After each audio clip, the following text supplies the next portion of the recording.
Les hommes vont moins souvent que les femmes chez le médecin, un constat que dressent de nombreuses études. Or, ce comportement fragilise leur santé.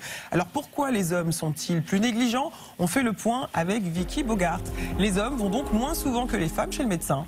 Tout à fait. En 2019, selon l'INSEE, 88% des femmes ont consulté un médecin généraliste au cours des 12 derniers mois contre 80% des hommes. L'écart est encore plus important pour le recours à un médecin spécialiste. 53% des femmes contre 42% pour la jante masculine. Et ce serait la pression sociale exercée sur les hommes en matière de virilité qui expliquerait en partie cette différence. Pour certains, être malade peut encore être associé à une vulnérabilité. D'ailleurs, dès l'enfance, les petits garçons sont encore trop souvent encouragés à ne pas tenir compte de leur fragilité et de la douleur. En revanche, au-delà de 65 ans, cette différence de comportement entre les hommes et les femmes se réduit. Mais alors pourquoi les femmes sont-elles le plus sensibilisées aux questions de santé?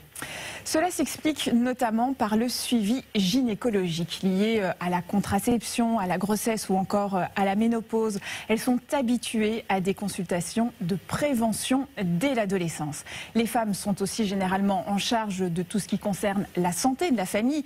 Par exemple, ce sont souvent elles qui accompagnent les enfants chez le pédiatre ou qui s'occupent des personnes âgées. Et donc, dans la foulée, elles prennent plus facilement soin d'elles. Enfin, en matière de santé mentale, les femmes parlent plus librement de leur mal-être ou de leur souffrance psychique que les hommes et elles iront, là encore, plus facilement consulter. Et pour remédier à cela, le mois de novembre est donc le mois consacré à la santé des hommes. Tout à fait. À l'instar d'Octobre Rose, pour sensibiliser au cancer du sein, novembre, c'est le mois dédié aux pathologies de l'homme avec la campagne mondiale Movember. C'est la contraction de Mo, diminutif de moustache en argot australien, et de November qui signifie novembre.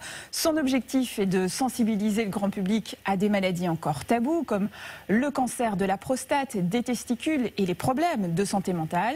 Cela passe notamment par un challenge qui invite les hommes à se laisser pousser la moustache pendant un mois. Merci Vicky.